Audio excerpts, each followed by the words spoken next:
আমাদের স্বাধীনতা সার্বভৌমত্ব থাকবে না, হায়দ্রাবাদ আর কাশ্মীরের মতো খাইয়ে ফেলবে। আমাদের কালেকটিভ মেমোরিতে জায়গায় রাখতে হবে কিভাবে হাসিনাকে সাপোর্ট দিয়া বাংলাদেশকে ধ্বংসের শেষ সীমানায় নিয়ে আসছিল ইন্ডিয়া, বাংলাদেশের উপরে কিভাবে চাইপা বসছিল।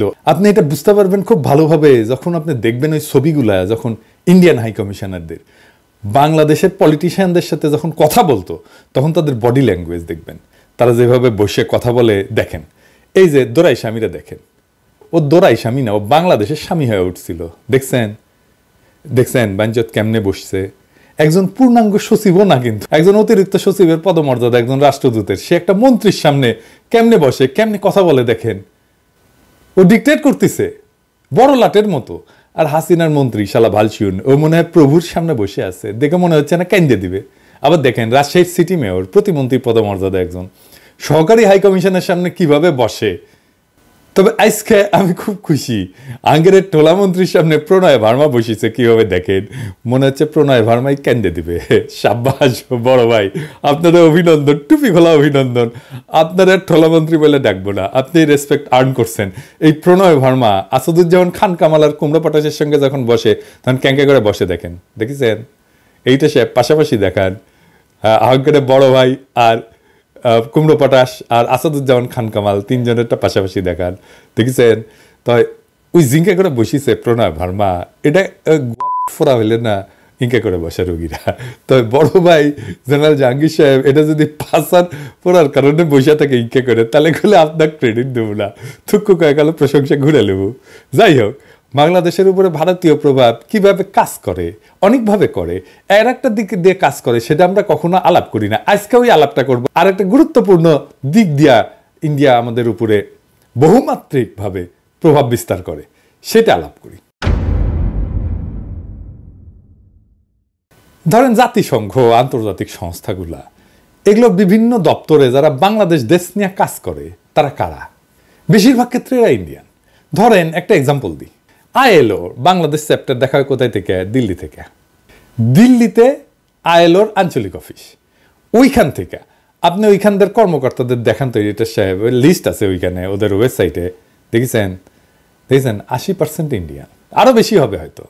এখন দেখেন হাসিনা আমলে HRW বিবৃতি দেয় শ্রমিকদের অধিকার নিয়ে, কিন্তু আইএলও কোনোদিন দিছে কোনো শ্রমিক অধিকার নিয়ে কথা বলছে? এই যে এত শ্রমিক মারা গেল, গুম হইল, খুন করলো এত শ্রমিককে, কোনোদিন কিছু বলছে? কিচ্ছু বলে নাই।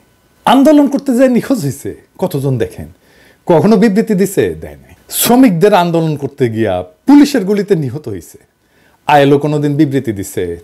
আচ্ছা আমিনুলকে, যে শ্রমিক নেতা, এটা একটা খুবই সেন্সেশনাল ঘটনা ছিল, আপনি জানেন না? আমিনুলকে তুলে নিয়ে যায় র্যাব, তারপরে ক্রস ফায়ারে দিয়ে মারে, তারপর মাইরে ফেলায় দিয়ে যায় ডেড বডি। অনেকদিন আগের কথা, আজকে আশুলিয়াতে, অনেকে হয়তো জানেন না। আইএলও কোনোদিন বিবৃতি দিছে?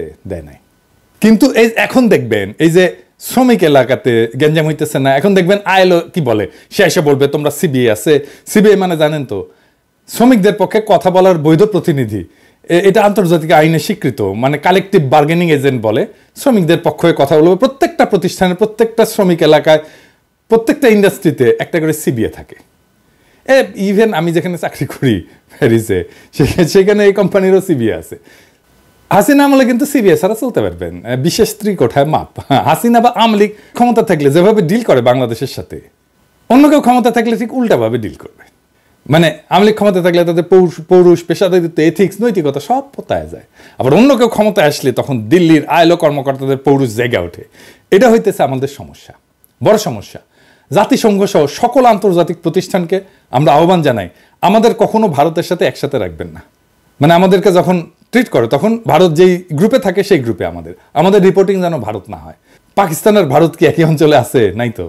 জাতিসংঘের আন্তর্জাতিক সংস্থা ভারতকে দক্ষিণ পূর্ব এশিয়ার আওতাধীন আঞ্চলিক অফিস থেকে দেখা হয়, যার কেন্দ্রবিন্দু সাধারণত ব্যাংকক হয়, নিউ ইয়র্ক হয় অথবা দিল্লি। অন্যদিকে পাকিস্তানকে সাধারণত পশ্চিম এবং মধ্য এশিয়ার আওতাধীন আঞ্চলিক অফিস থেকে পরিচালনা করা হয়। আমাদেরকেও বাংলাদেশকে পশ্চিম আর মধ্য এশিয়ার অফিস থেকে দেখা হোক, এটা জাতিসংঘের কাছে আমাদের দাবি। এইটা আমাদের পররাষ্ট্র মন্ত্রণালয়কে বলতে হবে। কোনোভাবেই যেন আমাদের সাথে ইন্ডিয়ার কোনো ধরনের এইখানে যোগাযোগ না থাকে, আমরা একই গ্রুপে থাকবো না। থাকলে আমাদের ওরা বাম্বু দিতেই থাকবে। এইবার আর একটা প্র্যাকটিক্যাল উদাহরণ দেখাই। আসেন আমরা কয়েকটা নাম দেখি, আপনারা অন্যভাবে নিয়েন না, মানে দামগুলো দেখেন না। দেখেন বাংলাদেশে কাজ করতেছে এমন কয়েকটা আন্তর্জাতিক প্রতিষ্ঠানে, ধরেন ড্যানিশ রিফিউজি কাউন্সিলের কান্ট্রি ডিরেক্টর, কি নাম? সুমিত্রা মুখার্জি। ক্রিস্টিয়ান এইড, কি নাম? পলাশ দাস।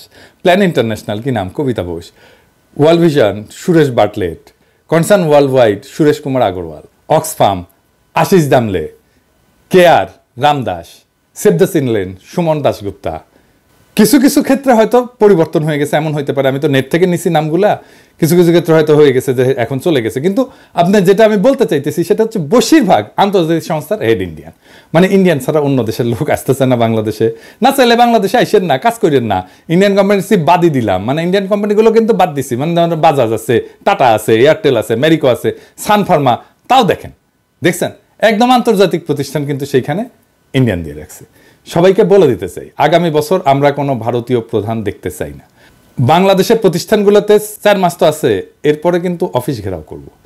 কোনো অপ্রীতিকর অবস্থা এড়াইতে চাইলে আগেই ভাগেন ভাইয়েরা আর বোনেরা, পরে কোয়েন না, টাইম দেই নাই।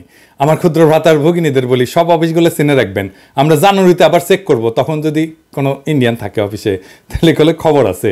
হ্যাঁ, বাংলাদেশকে ভারতের জন্য হোস্টাইল টেরিটরি করে তুলব। আমার মাটিতে বিডিআর বিদ্রোহের নামে আমার সেনা অফিসারকে হত্যা করিয়া আবার আমাদের সেনারা তাদেরকে উদ্ধারের জন্য যাইতে চাইলে বলো সেনা অভিযান করবা? এত মজা? ফেলানিকে মাইরা কাটা তারে ঝুলায় রাখবা? বাদ দিয়া নদী শুকায় আর বাচ্চারা ডুবায় মারবা? আমাদেরকে উই পোকা বলবা আর হাসিনাকে ক্ষমতায় রাখবা, আমাদের বুকের উপর দিয়ে ট্রানজিট নিবা? সব হান্দায় দেব পিছন দিয়া, তেল ছাড়া। ইন্ডিয়ার সাথে আগামীতে কেমনে ডিল করতে হবে? ইন্ডিয়া তো সবসময় আমাদেরকে অধীনস্থ করে রাখার চেষ্টা করবে, পা চাপা দিয়ে রাখার চেষ্টা করবে। কেমনে এটা থেকে উদ্ধার পাবেন? আমাদের সাথে যা যা করছে হাসিনা আমলে, তার জন্য ইন্ডিয়ার সাথে কুত্তার মতো ব্যবহার করার বৈধ আর নৈতিক অধিকার আমাদের জন্মাইছে। হাসিনা যে ম্যাসাকার করছে তার পুরা দায়িত্ব ইন্ডিয়ার। হাসিনা যে ইন্ডিয়ার দাসী ছিল সেটা তো হাসিনাকে আশ্রয় দিয়ে প্রমাণ করছে, তাই কোনো মাপ নাই ইন্ডিয়ার। ইন্ডিয়ার লগে কোনো খাতির নাই। বাংলাদেশের কোনো উপদেষ্টা, বাংলাদেশের কোনো পলিটিশিয়ান যদি বলে যে আমরা ভারতের সাথে সম্পর্ক চাই, তার কলে খবর আছে, হ্যাঁ আমরা ধরবো তারে। আমেরিকা ইন্ডিয়ারে সর্বতভাবে সাপোর্ট দিয়ে গেছে, তাই ইন্ডিয়ার সাথে প্রকাশ্য শত্রুতা আর আমেরিকার সাথে শীতল সম্পর্ক, এটাই হবে আমাদের পররাষ্ট্রনীতি। ভারতের সাথে হওয়া সব চুক্তি বাতিল করতে হবে, বাংলাদেশে ভারতীয়দের চাকরি নিষিদ্ধ করতে হবে, বাংলাদেশে ভারতীয়দের বিনিয়োগ বন্ধ করতে হবে, যে সমস্ত ভারতীয় কোম্পানি আছে সেগুলো বিশেষ অডিট করতে হবে। বাংলাদেশের শ্রম আইন, পরিবেশ আইন আছে না, কর পরিশোধ করছে কিনা, ভ্যাট পরিশোধ করছে কিনা, কোনো অনৈতিক কাজ করছে কিনা, এগুলো দেখতে হবে। আমি একটা এক্সাম্পল দিতে পারি কেমনে ধরা যাবে। হ্যাঁ, যেমন সান ফার্মা বাংলাদেশে কাজ করে না, ইন্ডিয়ান ফার্মা। ওই সান ফার্মা তো ডাক্তারদের ঘুষ দিয়ে প্রেসক্রিপশন লেখা হয়, এটা প্রমাণ করা 1-2 এর কাজ। এই অ্যালিগেশনে এই কোম্পানিকে বন্ধ করে দেওয়া যায়। সব ইন্ডিয়ান কোম্পানি ঘাপলা আছে, সেগুলো ধরা হবে। বাংলাদেশে ভারতের অর্থনৈতিক স্বার্থকে শূন্য করে দিতে হবে, কারণ আমাদের সব সময় মনে রাখতে হবে ভারতের সম্ভাব্য আগ্রাসন বাংলাদেশের উপরে। ভারতের ইতিহাস আছে, হায়দ্রাবাদকে দখল করে ফেলছে না, কাশ্মীরকে দখল করে ফেলছে না, সিকিমকে দখল করে ফেলছে না, ভুটানকে তার স্বাধীন পররাষ্ট্রনীতি পার্সু করতে দেয় না, একটা স্বাধীন দেশকে, এক্সাম্পল আছে না? তাই আমাদেরকে সবসময় মনে রাখতে হবে ভারত আগ্রাসন করতে পারে। তাইলে আমরা কি করতে হবে? আমাদের মিলিটারি মাইট বাড়ানো, সশস্ত্র বাহিনীর সক্ষমতা বাড়ানো। আগের এপিসোডে বলছিলাম পারমাণবিক বোমা লাগবে আমাদের, সেটা করতে দেরি হলে এখন আমাদের লং রেঞ্জ মিসাইল লাগবে, যেন দিল্লিতে আঘাত আনতে পারে এইরকম মিসাইল লাগবে। চীনের সাথে বাণিজ্যিক আর সামরিক সম্পর্ক বাড়াইতে হবে, প্রয়োজনে ভারত বিরোধী সামরিক জোট তৈরি করতে হবে, ওরা দৌড়ের উপরে রাখতে হবে সবসময়।